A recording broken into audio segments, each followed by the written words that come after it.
Assalamualaikum warahmatullahi wabarakatuh. Bismillahirrahmanirrahim.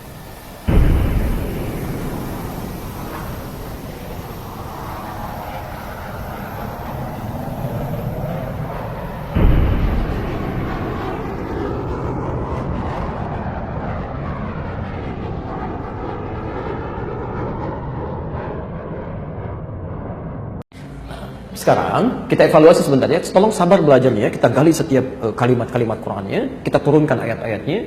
Sekarang pertanyaan saya, tanya pada masing-masing ya, sudah kelihatan dari sisi aspek-aspek yang lain. Berapa usia kita masing-masing? Dari nikmat usia yang telah dititipkan itu, berapa yang sudah jadi ibadah? Saya ulang ya. Berapa usia kita masing-masing, tanamkan pada diri kita, tuliskan yang besar di setiap catatannya. Dari sekian waktu yang Allah berikan pada kita, berapa yang sudah menjadi ibadah? Hati-hati. Misal saja, ada penelitian, kita ambil contoh Quran aja, ambil contoh Quran. Tentang pertanyaan ini ada di Quran, surah ke-46, Al-Ahqaf, ayat 15. Posisi paling kiri sebelah atas, di mushaf standar. Bismillah. Quran surah ke-46 Al-Ahqaf ayat ke-15. Wassaynal insana biwalidayhi ihsana. Ada? Dan kami wasiatkan kepada manusia. Insyaallah. Artinya wasiat. Biasanya kalau Bapak Ibu mendengar kata wasiat, yang tersirat apa? Mau meninggal gitu ya. Baik. Wasiat itu asalnya bukan mau meninggal, bukan. Wasiat itu pesan yang sangat kuat. Kenapa sering diidentikan dengan orang yang akan wafat? Karena biasanya begini, pesan orang akan meninggal itu lebih bisa didengar, lebih kuat nilainya dibandingkan dengan sebelum dia berada dalam keadaan demikian. Ya. Ibu ngasih tahu anak, sholat ya nak, tenang aja mah, gampang gitu kan? Tapi kalau info sudah 3, ya semua sudah dipasang, nah sholat ya iya mah, lebih cepat. Ada wasiat di situ. Ya.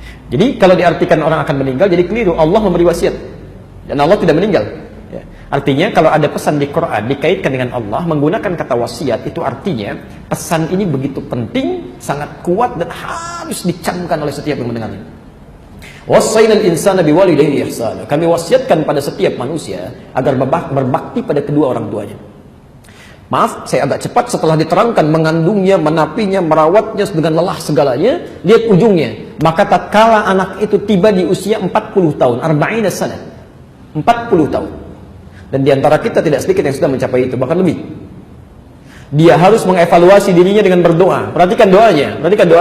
Rabbi auzi'ni an ashkura ni'mataka allati an'amta 'alayya wa 'ala walidayya wa an a'mala salihan tardah. Lihat doa pertama. Saya tidak akan bahas ini dengan panjang bagian pertama ini. Rabbi auzi'ni, ya Allah mohon bimbing kami an ashkura ni'mataka allati an'amta 'alayya. Ya, atas nikmat untuk bisa bersyukur, ya, mensyukuri nikmat yang telah Engkau titipkan kepada kami. Wa ala walidayya, dan kepada orang tua kami. Ya Allah, tolong bimbing hamba untuk mensyukuri nikmat ini ya Allah, supaya bisa bersyukur. Ya. Yang paling menarik, perhatikan kalimatnya. Wa an a'mala salihan tarda. Dan mohon bimbing kami untuk bisa menggunakan waktu yang Kau berikan ini, nikmat yang Kau titipkan untuk beramal soleh. Ya. Pelan-pelan. Kenapa ada kalimat amal soleh di sini? Karena jangan-jangan, mohon maaf, sudah Allah berikan selama 40 tahun, belum dia gunakan untuk beramal soleh. Anak 4 tahun sudah ke masjid. Bapaknya yang 40 tahun gak mau ke masjid. Pak, kok gak ke masjid? Anaknya ke masjid. Kan sudah ada perwakilan dalam keluarga. Allahu Akbar. Ada kalimat itu pernah kami dengar saat ada di Jakarta, salah satu sudutnya. Ada, ya. Masya Allah. Anaknya menghafal Quran, bapaknya mau baca pun belum tergerak. Atau ibunya demikian. Ya, padahal baru 4 tahun. Ya, ada yang keliru. Karena itu setiap manusia mesti mengecek. Kalau sudah ada 40 tahun dari usianya, saya berikan gambaran sederhana ya. Ini penelitian pernah dilakukan, walaupun ringan. Ya, walaupun ringan. Umumnya, walau tidak semuanya, umumnya setengah usia manusia itu dipakai tidur. Jadi kalau orang diberikan 40 tahun, setengahnya 20 tahun itu umumnya dipakai tidur. Dari mulai kecilnya, dewasanya, tidur siangnya, tidur malamnya, macam-macamnya. Jadi kalau 40 tahun yang digunakan tidur berapa tahun? 20 tahun. Yang digunakan beraktivitas 20 tahun. Perhatikan. Apakah saat kita beraktivitas semuanya benar? Tidak, mungkin ada salahnya. Mata salah, telinga salah, lisan salah, sampai ke ujung kaki. Saya mau tanya, dari 20 tahun ini, berapa yang sudah dipakai ibadah? Baik, ya. Misal, jangan terlalu pesimis, ambil setengahnya. Bisa 10 tahun. 10 tahun. Jadi kalau orang usia 40 tahun, yang bernilai dalam pandangan Allah, misal saja, ya dari 40 tahun ini cuma 10 tahun, bekal yang dibawa pulang. Pertanyaan kami, berapa dosanya? Sudah, tadi ya, setengah kita ambil, misal. Dari 10 tahun ini, pertanyaan selanjutnya, maaf, dari 10 tahun ibadah, apakah sudah pasti diterima? Belum. Apa syarat diterima? Ikhlas. Quran surah Al-Bayyinah 98 ayat ke-5. Wa ma umiru illa liya'budullaha mukhlishina lahuddin. Dari 10 tahun ibadah, berapa tahun yang ikhlas? Salat yang ikhlas, baca Quran yang ikhlas, infak yang ikhlas. Misal ambil 5 tahun setengahnya, misal saja 5 tahun. Jadi orang usia 40 tahun membawa bekal yang tidak bermasalah kepada Rabbnya, misal cuma 5 tahun saja. Dosanya berapa tahun? Ya, coba dicek. Dan dalam keadaan ini masih menginginkan untuk bisa masuk surga. Masya Allah, kan aneh dia. Aneh ya. Pasti ada yang salah, pasti ada yang keliru ya. Ada yang keliru ya. Perhatikan pelan-pelan ya. Kalaupun misalnya orang ini dosanya berimbang, taruhlah dari semuanya diabaikan, dosanya 5 tahun juga 1 hari. 1 hari aja ya. Masya Allah. Ada orang punya amal baik 5 tahun, amal jeleknya 5 tahun 1 hari. Masih banyak yang mana amalnya? Yang jeleknya masuk ke mana? Fa'amma man khaffat mawazinu fahuwa fa ummuhu hawiyah. Tapi kalau ringan timbangan amal baiknya, berat amal buruknya, maka tempat kembalinya hawiyah. Ya, neraka bagi dia. Itu luar biasa. Karena itulah kita minta kepada Allah supaya dibimbing untuk beramal soleh, an-a'mala solehan. Yang jadi masalah, orang beramal soleh pun belum tentu Allah ridha.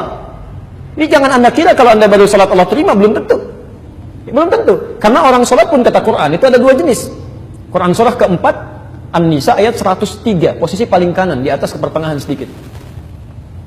فَإِذَا خَضَيْتُمُ الصَّلَاةَ فَاذْكُرُوا اللَّهَ قِيَامًا وَقُعُودًا وَعَلَى جُنُوبِكُمْ.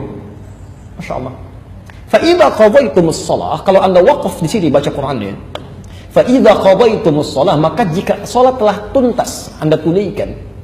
Maka jika kewajiban sholat telah Anda tuntaskan, kalau wakaf di sini, ini kata para ulama menunjuk pada golongan yang pertama, yang motivasi sholatnya hanya menuntaskan kewajiban saja. Yang penting sudah sholat, mau khusyuk atau tidak itu bukan persoalan. Ya, maaf, mau lambat atau cepat itu bukan urusan. Yang penting saya sudah sholat. Jadi kalau ditanya, Pak, kok cepat sekali?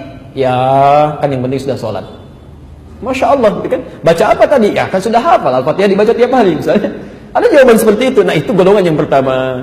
Di kewajibannya terangkat tapi tidak mendapat manfaat dari ibadahnya. Ya, yang kedua, fadhkurullaha. Maka salat yang dia lakukan akan langsung mengingatkan dia dengan Allah. Ya, Masya Allah. Jadi kalau orang salatnya berhasil, makanya disebut salat dari kata silah. Silah itu nyambung, tersambung erat. Jadi kenapa disebut salat? Karena ibadah salat ini melatih kita untuk tersambung dengan Allah dalam setiap liku kehidupan kita. Jalan ingat Allah, duduk ingat Allah. Masya Allah, mau tidur pun ingat Allah. Itu fungsinya. Ya, coba dari sekian sholat yang telah kita tunaikan, berapa yang menjadikan kita ingat pada Allah? Jangan-jangan baru keluar sholat tidak ingat dengan Allah. Ada yang begitu, Bu. Ya. Kan jadi aneh ya, ada orang keluar dari rumah Allah kehilangan sandalnya, padahal baru sholat. Apa yang salah? Artinya saat dia gunakan sandal dia nggak ingat. Sebab kalau ingat Allah tidak mungkin orang yang ingat Allah melakukan maksiat itu mustahil. Orang mau minum, ketika dia akan minum ingat Allah seperti yang kami sampaikan, maka dia akan tidak akan pernah menyentuh minuman yang tidak disenangi oleh Allah, karena dia sedang ingat dengan Allah. Dia tahu Allah melihat, dia tahu Allah mendengar. Orang yang ingat Allah karena didengar oleh Allah, punya sifat as-sami', maka dia tidak akan mengeluarkan kalimat-kalimat yang tidak Allah sukai. Semua. Maka dari itu kembali lagi, berapa aktivitas kita yang sudah menjadi ibadah. Itu pun yang sifatnya iyaka karena Allah, bukan karena yang lain. Karena itulah mari kita evaluasi ketika kita mengatakan dalam sholat iyyaka na'budu, itu kita sedang berkomitmen. Dicek lagi, Pak Bu, ya Allah, apa salah saya sampai saya sholat ini? Apa yang kurang-kurangnya? Apa yang belum jadi ibadah? Dievaluasi.